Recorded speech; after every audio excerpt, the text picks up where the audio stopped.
Thank you once again for tuning in to the South African Morning on this beautiful Saturday morning here on eNCA. Now, local designers are proving the world's fashion stage is tailor-made for them. Luxury suit brand Decorum Stylists made a grand debut at the Paris Fashion Week studio show. And we're so proud of them. Its first collection, Afrika Borwa Rona, breathed African inspiration into tired old suits. Brand founders Mphahlela Mokgatle and Rethabile Mokgatle join us now live in studio. You two, I'm so proud of you. Well done on this. Going all the way to Paris for the luxury suits that you created. I was so interested with the term you used, right? Every time I hear the word decorum, I think of etiquette, I think of style, I think of lawyers. Very appropriate. And the funny part is that my wife here is a lawyer. Ah, there you go. So decorum actually speaks to how you actually behave. Yes. And when you're wearing our suit, there's a certain level of decorum we expect. So that was the play on the word and intentionally done that way, so that when you're wearing our suit, you don it and you have to behave in a certain level of decorum. I can imagine, but you have to cover your suit when you're in court.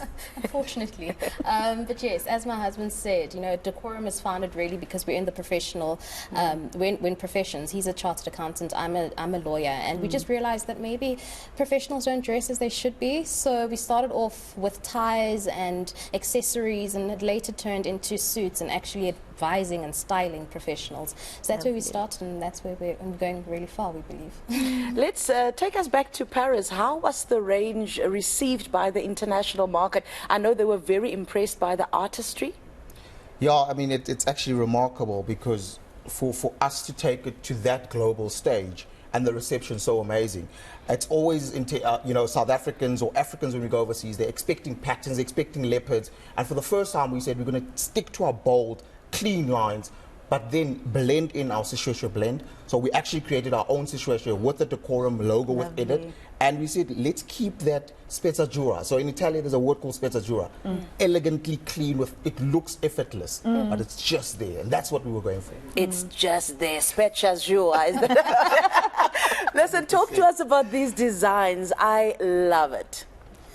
So as we mentioned, we created our own materials. So this is a bespoke Decorum fabric. It has the Decorum logo right there. It is a Sishweshwe pattern, but the colors are inspired by our heritage. So we took the Ndebele colors coming out from the yellow, we took the Bedi pink coming out from the pink, and we really decided to, you know, while keeping real to the bespoke suit, just bring out an African flair. In the male suit, you can see we still have the Decorum material in the pockets, and the lining here is also the Decorum fabric. So yeah, we brought the bright colors while still keeping true to the brand, which is the bespoke fit.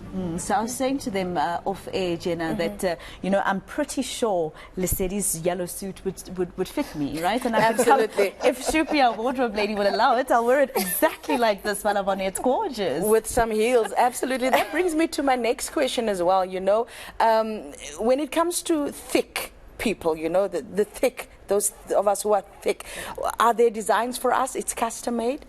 100%. I mean, that if you look at me, I've got, you also a little bit of a thickness here.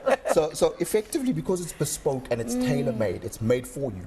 You come into our atelier and we take measurements. So it's literally made for your body, fit to your body, and that's exactly what we cater for. We're not saying, you know, just because you've got a model's 24-inch waist, we'll make a suit for you. We'll make a suit for everyone. Come into our atelier and we'll make sure that it sits exactly the way it should sit on your body. You know what I find interesting about the both of you? I want to call you a power couple because you are. One's an attorney, one's an accountant, and now you are a fashion brand that has gone all the way to represent South Africa and Basotho in France. You know, so that's quite a huge deal. So I'd like to call you a power couple. But you obviously went to school to become a lawyer. You went to school to become an accountant, and I'm guessing then you followed your passion and everything just fell into place. Yes, that's exactly it. I must say, my husband is the creative. He's the entrepreneur.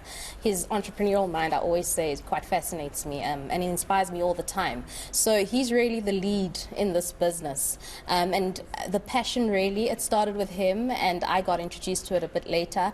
But we share the passion today, and that's what drives us. And even though we're professionals, this is what we really love, and this is what we try to build. This is our legacy, we hope.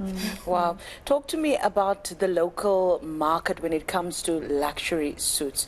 What's the market behaving like at the moment? Look, the market's quite an interesting space. I mean, you look at the market, there's a lot of influx of imports. So that also, why must I get a bespoke suit when I can get a suit coming in from China, you know, and that's all good and well. But what we then looked at, we said, look, looking at where the market is going, it's saturated in that space. You need to give a person a tailored experience. You need to give a person an experience when they walk through the door, they feel that that's the attention to detail for me personally. So there is definitely that market.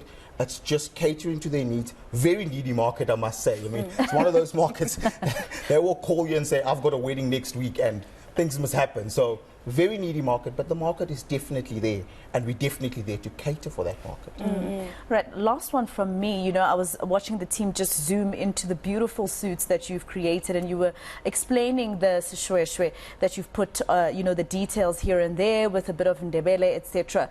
You know, for me, I always find that it's very important to embrace our culture as Africans every day and not wait for a wedding or Heritage Day to wear suits like this. It should be every day. Absolutely. And so this is, I mean, you could wear this suit to the office. I mean, the pink suit or the yellow suit. So I'm eyeing that yellow one. I'll leave it behind for you. So yes, absolutely. It's not just about Heritage Day as well. I think people sort of come out on Heritage Day and celebrate our culture, but it should be a thing that we do all the time. And so we do have a range. The Afrika Borwa Rona was launched in Paris, but it is a range that we currently have, and it's going to sustain itself. So we continue celebrating our heritage, both locally and internationally. Speaking about internationally, I do see that you guys are quite intentional about moving into the international fashion landscape. So why is it so important to you to take African designs and proudly South African designs into the world market? It's absolutely critical, because if you look at the big powerhouse brands, they actually take inspiration from our patterns. So why not the individuals that have come up with those patterns that actually live that pattern on a daily basis? Take it to the world. You know, the world is so open at this moment. Why not have a powerhouse headquartered in South Africa but globally consumed? So the export market, taking it to that level and saying, we're not just looking at South Africa, we're looking at a global powerhouse headquartered in South Africa, and show the world what we can actually do. Now the government is quite intentional, they say, about expanding and really rebirthing the textile industry in the country. And fashion designers like yourselves, you are critical to that process. Do you find enough support as entrepreneurs and as designers for your brand, for your business in the country? You do, but at the same time, you know, it goes back a little step back. You don't have financial statements in place.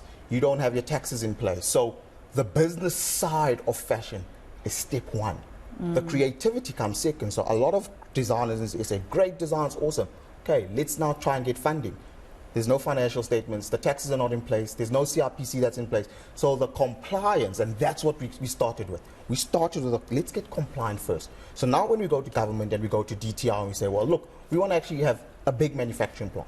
We've done our DD, we've done our valuations. We know actually what the building costs, how many people we're going to employ, and what the corporate structure will be like. Because what we've learned is being in corporate, that corporatization of the arts is not there. And that's what we want to actually start with. Start with the corporatization, then go to government with a solid plan. And that's when we will say that, is government supportive or not? But based on what we're actually saying, from a corporatization, is it there? I think I should get myself an accountant as well to be able to advise me the way that your husband has been able to make your business sustainable. But also support comes from all fronts, right? Even South Africans must support the art industry. And I like what you said, you know, because it's not something that is seen as corporate, you know, the art industry, then it suffers because people just see it as a hobby, right? But also it's about the fact that I'd rather go buy a Louis Vuitton and not something that's from here, because value for money, really? But I do want to ask this question quickly. We find that a lot of South Africans are complaining about pricing when it comes to South African brands. Do you find that as well? And what would you like to say to the viewers about that? I think when we started, we did battle that quite a bit. People were complaining about the price, but we also had to figure out what our LSM is. And we found a market, very fortunate, that does support us and doesn't complain about the prices. But that was a struggle. It didn't start off like that. Today we're able to cater for a certain bought an LSM, and we get support, which is we're very fortunate for that. And Yeah, I mean, maybe to just add to that, I mean, you know, you pay for something you value. Yeah. And for value, it means what have you built as Decorum? What steps have you taken? You know, a lot of times entrepreneurs say, I need capital. But you have not actually gone and what have you done with the little that we had? We started with ties. It was literally small beginnings, selling tie box by box. We then evolved. We then proved ourselves at PT Warmer 2017, 2018.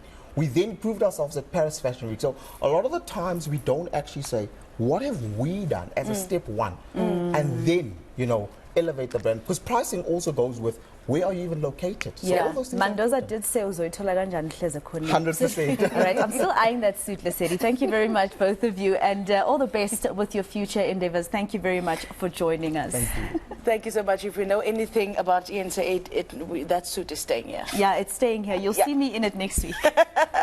Maybe in the second hour or the third hour of the show, because that's still coming up. Thank you so much for keeping it locked here. If you do step out, make sure you step out in South African style.